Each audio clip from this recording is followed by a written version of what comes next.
सभी को जय भीम।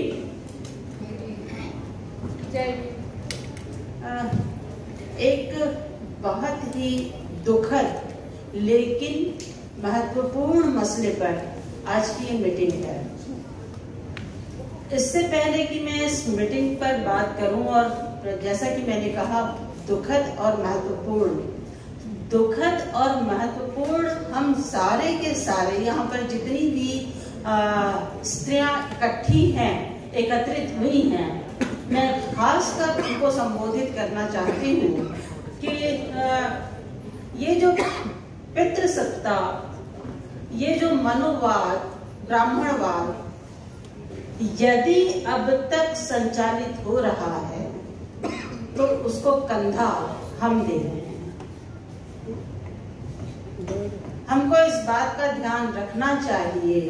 हमको निश्चित तौर पर यदि मैं कह रही हूँ कि हम कंधा हम दे रहे हैं, इसका मतलब वो हमारे भरोसे यात्रा करता हुआ आज तक चला आ रहा है। मैं बहुत ही विनम्रता के साथ लेकिन दृढ़ता पूर्वक ये कहना चाहती हूँ कि हम में से जितनी भी स्त्रियां मांग करती हैं या सिर पर पल्ला रखती हैं, तो हम उस पितृसत्ता का और मनोवाद का खुला समर्थन करती हैं। और यही वजह है कि सामने वाला हम पर बुरी तरह से अटैक करने से नहीं घबराता, क्योंकि उसको पता है कि वो जिंदा रहेगा, वो हमारे भीतर हमारे द्वारा संचालित होता रहेगा। ये मैं बहुत विनम्रता के साथ लेकिन दृढ़ता के साथ कहना चाहती हूँ कि हम लोगों को यदि हम स्त्री संघर्ष के लिए निकल पड़े हैं तो हमें सोचना होगा कि हम किन किन जगहों पर इस पितृसत्ता पर हम चोट करते चले। अभी इन्होंने कबीर कला मंच ने चोट करने की बात की थी ना, वो इसी चोट की बात थी कि आपको वो चोट कब और कहां करनी है कि आपकी अस्मिता बनी रहे, आपका व्यक्तित्व, आपकी स्वतंत्रता बनी रहे। अब मैं ये कहना चाहती हूँ कि जिस हाथरस की बेटी के लिए बिल्कुल सही पकड़ा सभी ने, जो पूर्व वक्ता थे, यहाँ तक कि मेरी बहुत प्यारी सी दोस्त पूना वाली, उसने भी बहुत सही, नाम कैसे, रूपाली जाधव, तो रूपाली ने भी जिस तरह से बातचीत की अपने गीतों के दौरान, वो बिल्कुल उस पितृसत्ता मनोवाद की जड़ पर प्रहार करती है, जो सांप्रदायिकता की जड़ें हैं उस पर प्रहार करती हैं। हमको इस बात का ध्यान रखना चाहिए। हम सारे के सारे हाथरस का कांड होने के बाद एकदम स्तब्ध थे कि कैसे किसी भी व्यवस्था में बगैर परिवार की अनुमति के, जबकि वो लगभग लेट कर मांग कर रहा है कि हमें हमारी बेटी का चेहरा तो देख लेने दिया जाए, लेकिन ये प्रशासन कैसा प्रशासन है कि उस बेटी का चेहरा देखने की इजाजत परिवार वालों को नहीं देता और चुपचाप आधी रात को, आपने तो बड़े अच्छे शब्द इस्तेमाल किए, अंतिम संस्कार। क्या वाकई अंतिम संस्कार ऐसा होता है? ये तो बर्बरता पूर्वक जला दी गई देह थी। आपने जीती जागती देह का भी कोई सम्मान नहीं रखा और मरने के बाद भी उस देह का कोई सम्मान नहीं। कितनी पीड़ा की बात है। और उसके बाद हम आज तक लगातार वो परिवार अपने आप को असुरक्षित महसूस कर रहा है। अभिरामी ने अभी बहुत दर्द के साथ कहा कि परिवार को कहीं शिफ्ट कर दिया जाना चाहिए, पर मेरा सवाल है कि जिस तरह से जितने दलित स्त्रियों पर आक्रमण हो रहे हैं, हम किन किन को किसी और जगह शिफ्ट करते हैं। यार आप अपनी मानसिकता क्यों नहीं शिफ्ट करते हैं? क्यों अपनी मानसिकता में कोई परिवर्तन नहीं लाते? आप एक साथ स्वतंत्र देश में भी रहना चाहते हैं, लोकतांत्रिक गणतांत्रिक देश में भी रहना चाहते हैं, और उसी वक्त आप मनुवाद के भी पैरोकार बने रहना चाहते हैं। ये कैसे संभव है? आप एक साथ दो नावों पर कैसे सवार रह सकते हैं? जिस मांग के लिए हम यहाँ खड़े हुए दिखाई दे रहे हैं, ये मांग निश्चित तौर पर लोकतांत्रिक गणतांत्रिक भारत की बात को कर रहा है, किसी भी मनोवादी ब्राह्मणवादी पितृसत्तावादी समाज की बात को नहीं कर रहा है। तो हमें तय करने में कम से कम इतनी आसानी तो हो ही जाना चाहिए कि हम किस ओर हैं। अब इस ऐसी मानसिकता होती क्यों है? तो इस मानसिकता को किस तरह से हमारे सामने रखा जाता है, और बौद्धिक चातुर्य किस तरह से लोगों ने हासिल किया है, और उस बौद्धिक चातुर्य को एक हथियार बना करके कैसे दलितों पर, स्त्रियों पर, वंचितों पर इस्तेमाल किया जाता है। इसके लिए डॉक्टर अंबेडकर ने जाति के उच्छेद, जाति के विनाश में अपने उस प्रसिद्ध भाषण में लिखा। उसकी चंद पंक्तियां मुझे लगता है कि यहाँ सुनाया जाना बहुत जरूरी है। पंक्तियां हैं, बुद्धिजीवी वर्ग वह होता है जो दूरदर्शी होता है, सलाह दे सकता है और नेतृत्व प्रदान कर सकता है। किसी भी देश की अधिकांश जनता, बहुत ध्यान से सुनिए, किसी भी देश की अधिकांश जनता विचारशील एवं क्रियाशील जीवन व्यतीत नहीं करती। ऐसे लोग प्रायः बुद्धिजीवी वर्ग का अनुकरण और अनुगमन करते हैं। यह कहने में कोई अतिशयोक्ति नहीं होगी कि किसी भी देश का संपूर्ण भविष्य उसके बुद्धिजीवी वर्ग पर निर्भर करता है। यदि बुद्धिजीवी वर्ग, शर्त है, यदि बुद्धिजीवी वर्ग ईमानदार, स्वतंत्र और निष्पक्ष है, तो उस पर यह भरोसा किया जा सकता है कि संकट की घड़ी में वह पहल करेगा और उचित नेतृत्व प्रदान करेगा। यह ठीक है कि प्रज्ञा अपने आप में कोई गुण नहीं है, यह तो उसके इस्तेमाल से पता चलता है। यह ठीक है कि प्रज्ञा अपने आप में कोई गुण नहीं, यह केवल साधन है, और साधन का प्रयोग उस लक्ष्य पर निर्भर है जिसे एक बुद्धिमान व्यक्ति प्राप्त करने का प्रयत्न करता है। बुद्धिमान व्यक्ति भला हो सकता है, लेकिन साथ ही वह दुष्ट भी हो सकता है। बुद्धिमान व्यक्ति भला हो सकता है, लेकिन साथ ही वह दुष्ट भी हो सकता है। उसी प्रकार बुद्धिजीवी वर्ग उच्च विचारों वाले व्यक्तियों का एक दल हो सकता है, जो सहायता करने के लिए तैयार रहता है और पथभ्रष्ट लोगों को सही रास्ते पर लाने के लिए तैयार होता है। हमको तय करना होगा कि हम बुद्धिजीवी वर्ग यदि अपने आप को कहलाते हैं, तो वो कौन सा पक्ष है? क्या वो भ्रष्ट रास्ते की ओर चल रहा है, या फिर किसी दूसरे रास्ते की तरफ जो वाकई में इस देश की प्रत्येक जो निष्क्रिय, जो क्रियाशील वर्ग नहीं है, उसके पक्ष में भी हम क्या बात कर सकते हैं?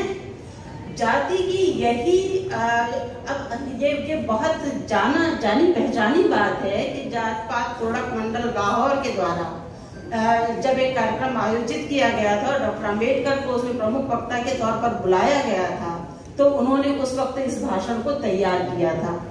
अब ये भाषण तो हो नहीं पाया, क्योंकि वो जो लाहौर का इस वर्ग था वो घबरा गया कि इतना तेज भाषण यदि हमने यहाँ कहलवा दिया तो क्या स्थिति होगी।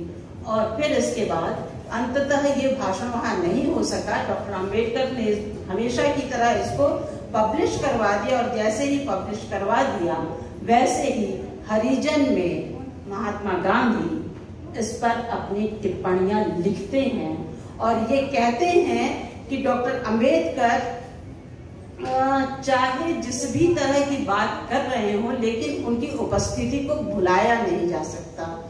और उस 11 जुलाई 1936 और 18 जुलाई 1936 के हरिजन में वो साफ बताते हैं और पक्षधरता लेते हैं कि किस तरह से वर्ण व्यवस्था सही है, वर्णाश्रम की व्यवस्था किस तरह से सही है। ये 1936 में डॉक्टर गांधी जी अपने मुखपत्र हरिजन में कह रहे हैं। उसका एक बहुत अच्छा जवाब फिर से डॉक्टर अंबेडकर ने दिया था और वो जवाब का एक छोटा सा कुछ पंक्तियां फिर से मुझे लगता है बहुत जरूरी है। ये भाषण की पुस्तिका आप लोगों के सामने जब कभी भी आए तो जरूर पढ़िए। वो उसकी भूमिका में लिखते हैं कि आखिर मैंने इसको अपने परिशिष्ट में क्यों डाला है। वो लिखते हैं, अनेक हिंदू, जो बात जहां से मैंने बात शुरू की थी उसको फिर से ध्यान रखिएगा, अनेक हिंदू उनकी यानी महात्मा गांधी की बात को आप्त वचन मानते हैं, इतना अधिक कि ज्यों ही गांधी जी के मुख से कोई शब्द निकले बस फिर दूसरे मनुष्य की कोई और युक्ति और तर्क की कोई आवश्यकता नहीं रह जाती। उनके सामने सबको चुप हो जाना चाहिए। परंतु संसार उन विद्रोहियों का बड़ा ऋणी है जो बड़े से बड़े धर्माचार्य के साथ भी वाद विवाद करने का साहस करते हैं। हमारे यहाँ के धर्माचार्यों को जरा सा याद कर लीजिए और कौन कहाँ है ये भी याद कर लीजिए, उन आश्रमों में जाता कौन है ये भी याद कर लीजिए। परंतु संसार उन विद्रोहियों का बड़ा ऋणी है जो बड़े से बड़े धर्माचार्य के साथ भी वाद विवाद करने का साहस करते हैं और आग्रह करते हैं कि वे निर्भ्रांत नहीं। मुझे उस श्रेय को लेने की चिंता नहीं जिसका अपने विद्रोहियों को देना प्रत्येक समाज के लिए आवश्यक है। बहुत महत्वपूर्ण पंक्तियां हैं अगली। मैं संतुष्ट हो जाऊंगा, मैं संतुष्ट हो जाऊंगा यदि मेरे प्रयत्न से हिंदू यह अनुभव करने लग जाएं कि वे भारत के रुग्ण मनुष्य हैं और कि उनका रोग दूसरे भारतीयों के स्वास्थ्य एवं सुख के लिए भय उत्पन्न कर रहा है।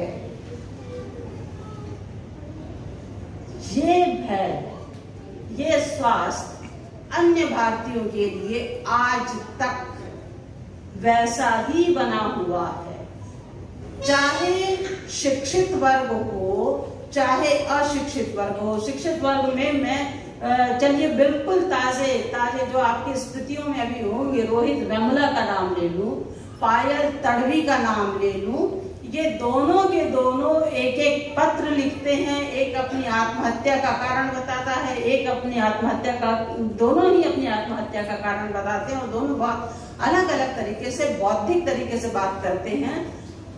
वहां भी कोई न्याय अब तक नहीं मिला है। जो प्रताड़ित करता है, जो पीड़क है, उस पीड़क की सजाएं माफ हो जाती हैं, हो ही गई हैं।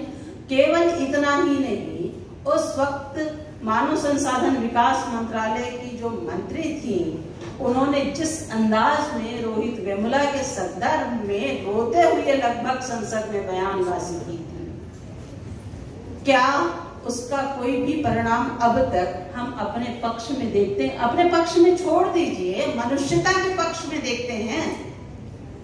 तब फिर ये जाति और उस पर दलित, मतलब करेला और नीम चढ़ा, दलित भी है, स्त्री भी है, इसकी बात भला कौन सुनेगा, इसकी बात भला कौन करेगा? ये तो दबा दिया जाएगा। करणी सेना अपना चैनल लेकर के, जी टीवी लेकर के वहां घूम रहा था जिस दिन हम गए थे, और अलग से एक बयान जारी कर रहा था कि ये सारा का सारा तो क्राफ्टेड है। ये वो उसके भाई को, उसकी माँ को, जिसकी माँ को सुनाई नहीं दे रहा था, वो अपने कान के दर्द से पीड़ित थी, वो उनके ऊपर सारे के सारे आरोप लगाए जा रहे थे। उनकी उस बच्ची की भाभी जो इतने मुखरता के साथ, बुआ इतनी मुखरता के साथ जो बात कर रही थी कि हमें हमारा न्याय दे दीजिए, उनके साथ कोई भी, मतलब ये तो हम सबकी आंखों के सामने गुजरा। और फिर भी वो जैसे का तैसा बना हुआ है, अब तक कोई परिणाम उसका नहीं निकला है। मैं इन सारी बातों के माध्यम से ये बताना चाह रही थी, इस ऐतिहासिक संदर्भ के माध्यम से, कि हम वो इतिहास बोध अपने भीतर पैदा करें कि हमको चोट कहाँ करनी है, और यदि कोई आपको मनुष्यता की मांग करनी है तो सबसे पहले हम पर जो भी संस्कार की बेड़ियां लादी जाती हैं उनको तोड़ना होगा। और दूसरे जितने भी आयोग, चाहे वो अनुसूचित जाति आयोग हो, जनजाति आयोग हो, महिला आयोग हो, इन सभी जगहों पर जाकर के हमको अपनी मांग पूरे प्रदर्शन के साथ इसी तरह से करनी होगी कि हमें शीघ्र से शीघ्र हाथरस के पीड़िता के लिए न्याय चाहिए। हम सब लगातार इस पर बात करते रहे। यदि सोशल मीडिया नहीं होता, पैरेलल मीडिया नहीं होता, तो हमें तो और बहुत सारी चीजें पता ही नहीं चलती। तो हम लोगों को इस मीडिया पर भरोसा करते हुए अपनी मांग बाकी अन्य सरकारी संस्थानों से, क्योंकि हमने तो यही सीखा है कि संवैधानिक तरीके से ही हमें अपनी मांग करनी है। दलितों और स्त्रियों ने अपने जो भी अधिकार प्राप्त किए हैं वो बगैर एक खून का कतरा किसी दूसरे का बहाए, अपना खून जरूर बहाया लेकिन सामने वाले का खून नहीं बहाया है। हम संवैधानिक तरीके से अपनी मांग लगातार उनके सामने करते रहें जब तक कि ये ना मिल जाए। और इसको जल्दी करवाने के लिए हमें फिर से अपने अपने बैनर तले प्रदर्शन करने की आवश्यकता है। आप लोगों ने सुना, आप लोगों का बहुत बहुत धन्यवाद।